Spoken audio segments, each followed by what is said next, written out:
오늘은 꽤나 도발적인 주장을 담은 글 하나를 같이 한번 뜯어보려고 합니다.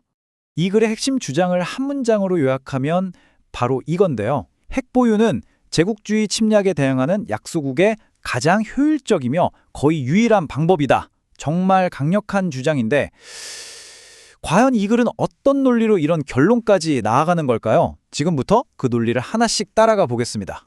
네, 그래서 이 글의 전체적인 구조는 이렇습니다. 먼저 핵이 자위권이라는 주장을 살펴보고 북한과 이란을 비교하는 부분을 볼 거예요. 그리고 남한 정부에 대한 비판, 또 국가보안법이라는 장벽에 대한 이야기, 마지막으로 이 글의 결론과 요구사항 순서로 진행하겠습니다. 자, 그럼 첫 번째 주장부터 바로 시작해보죠. 핵무기가 바로 정당한 자위권의 행사라는 주장입니다. 이 글 시작부터 흥미로운데요. 저자는 우리가 너무나 당연하게 쓰는 북핵 위기라는 말 있잖아요. 바로 그 말 자체에 문제를 제기합니다. 이건 위기가 아니다. 오히려 외부 침략을 막고 평화를 지키기 위한 필수적인 자위권 행사다. 이렇게 프레임을 확 바꿔버리는 거죠. 정말 관점을 180도 뒤집는 시각이라고 할 수 있겠네요.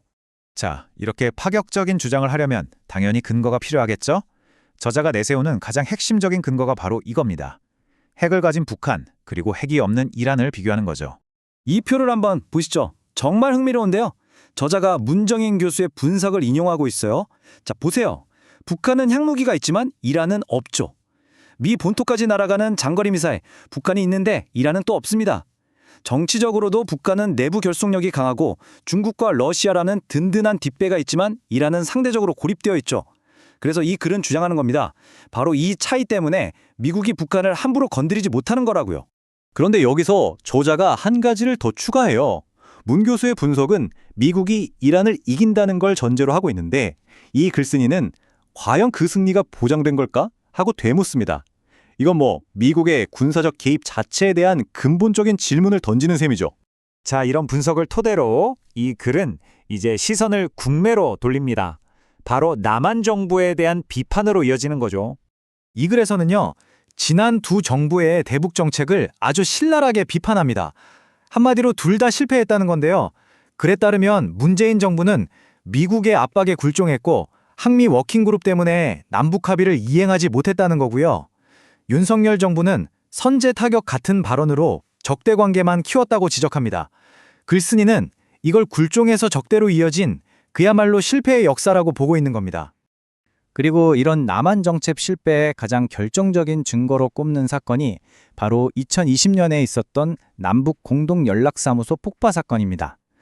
저자는 이 사건이 전적으로 남한이 약속을 지키지 않았기 때문에 벌어진 일이라고 못 받고 있습니다. 아니, 그런데 왜 이런 시각, 그러니까 핵을 자위권으로 봐야 한다는 주장이 남한 사회에서는 잘 들리지 않는 걸까요? 저자는 그 이유, 그 거대한 장벽으로 바로 국가보안법을 지목하고 있습니다. 이 글은 국가보안법을 우리가 아는 것과는 좀 다르게 해석하는데요. 이게 단순히 국가 안보를 위한 법이 아니라 북한의 핵 자위권 논리 같은 특정 견해를 아예 범죄로 규정해버린다는 거죠. 그래서 결과적으로 노동계나 진보 진영의 목소리를 억압하는 정치적인 도구로 쓰이고 있다고 주장하는 겁니다. 이 주장을 뒷받침하기 위해 글쓴이는 구체적인 사례까지 들고 있습니다. 2008년에 북한의 핵 논리를 퍼뜨렸다고 유죄 판결이 난 사례, 그리고 가장 최근에는 자주시보 기자들이 북한 미사일 발사를 정당한 자위권 행사라고 보도했다가 기소된 사건을 언급하죠. 심지어 진보 진영 내부에서 모든 핵무기에 반대한다는 주장이 조선일보 같은 주장이라고 비판받는 일까지 거론하면서 이 법이 현실에서 어떻게 작동하는지를 보여주려고 합니다. 자, 이제 거의 다 왔습니다. 이 모든 주장을 하나로 묶어서 이 글이 최종적으로 무엇을 말하고 또 무엇을 요구하는지 마지막 결론 부분을 한번 살펴보겠습니다. 글은 과거 국가보안법 위반 혐의로 조사를 받았던 이제는 고인이 된 가수 신해철 씨의 말을 인용하면서 클라이맥스로 향합니다. 핵의 보유가 약소국의 가장 효율적이고 거의 유일한 방법임을 인식한다면 우리 민족이 430년 역사상 처음으로 자주적 태세를 갖추었음을 기뻐해야 한다. 와, 이 글이 궁극적으로 어떤 입장을 가지고 있는지 정말 명확하게 보여주는 인용구죠. 저자는 이렇게 말합니다. 실천이 진리를 판단하는 기준이다. 그러니까 리비아가 침공당하고 이란이 계속 위협받는 이런 실제 역사적 사건들이야말로 핵이 없는 국가가 얼마나 위험한지를 보여준다는 거죠. 그리고 바로 이게 자신들의 주장이 진실이라는 걸 증명한다고 결론 내리고 있습니다. 그래서 이 글이 요구하는 건 아주 명확합니다. 딱 두 가지예요.